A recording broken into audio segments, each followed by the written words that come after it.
Ay mga anak apo, mayroon na naman tayong kwento ngayon na kasaysayan ng isang dalagitang babae. Pakinggan ninyo mga anak apo ang kwento natin ngayon. Sa sinaunang panahon ng kasaysayan ng isang dalagitang Joan na 16 years old pa lamang na biktima ng maling panampalataya na pakinggan lang natin ang kwento.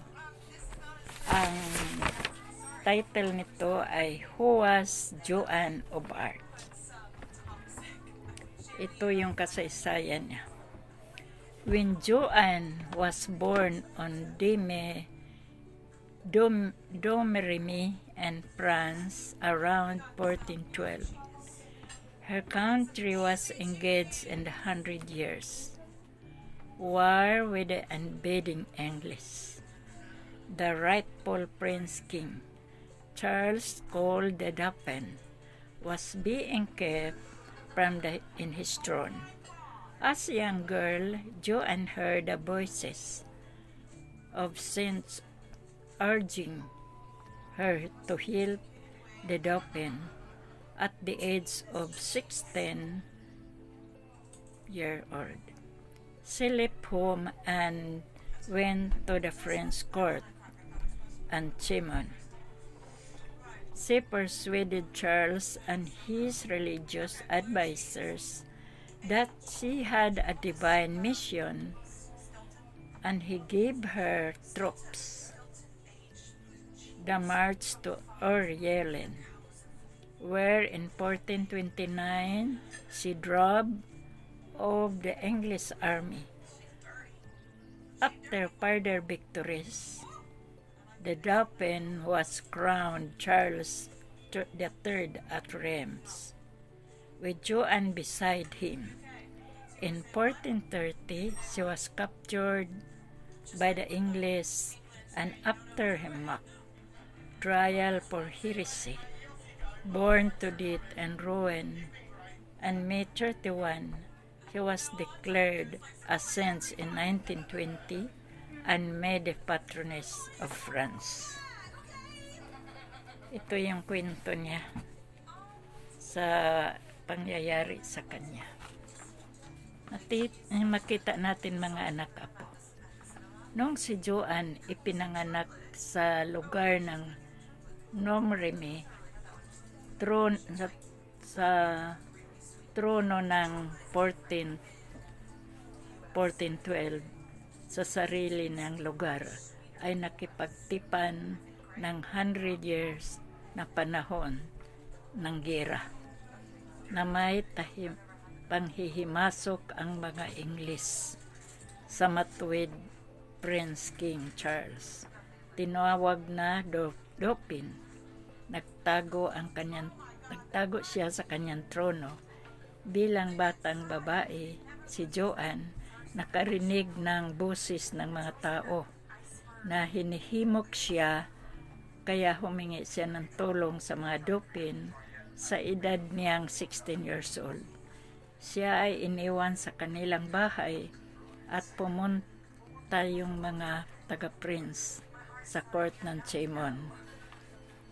At hinihikayat siya nila Charles at kanyang mga tropa na siya magmarcha tungo sa Orleans noong 1429 na pinutungan si Charles III at sikat na kilala si Joan. Sa tabi niya ng 1430, siya ay nabihag at ginapos sa mga Ingles. Tapos siya ay kinukutya siya nila. Sinubok siya ng mga maling panampalataya. Nagsanhi na sinunog siya hanggang namatay. At si Joan at si Robin ng May 1431. At diniklara ng mga tao na may nangyari 1920 na ginawa na ng Pintakasi sa France. Kaya ito yung nangyari kay Joanna.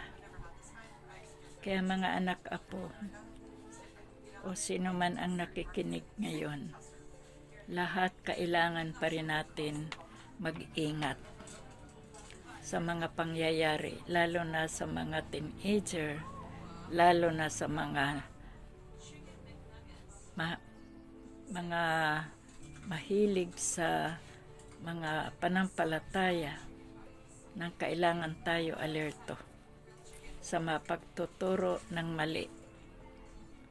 Kailangan natin ang pagbasa ng Biblia upang hindi tayo madeceive sa anumang mga bagay na tayo ay magkamali ng daan.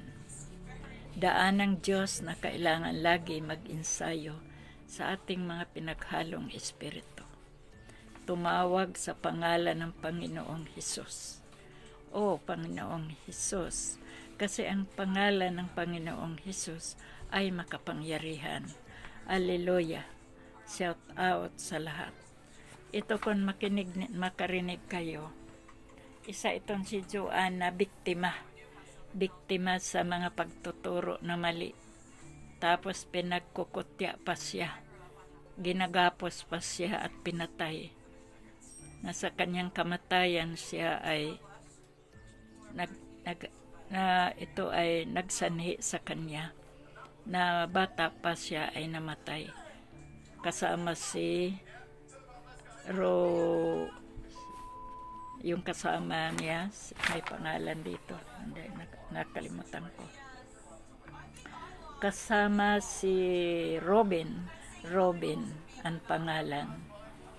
Ito silang biktima sa mga ganitong uri, na kailan maingat talaga tayo, kailan makadepende talaga tayo sa ating Panginoon, na hindi tayo basta-basta tumanggap ng anumang mga binahagi na hindi wala tayong tiwala at hindi tayo sigurado.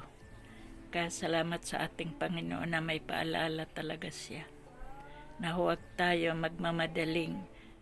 Kilalanin muna natin kung sino yung nagpakunwari. Sino yung nagpakunwari? Siya ba ang totoo o hindi? Kaya kailangan maingat tayo mga anak apo sa ating mga pagtiwala sa mga namamahagi ng salita ng Diyos. Kaya salamat sa ating kwento ngayon na isa rin si Joanne na biktima. Kailangan natin to alahanin na isang bata pa na biktima sa mga heresi. Kaya salamat sa ating Panginoon. Alleluia. Amen.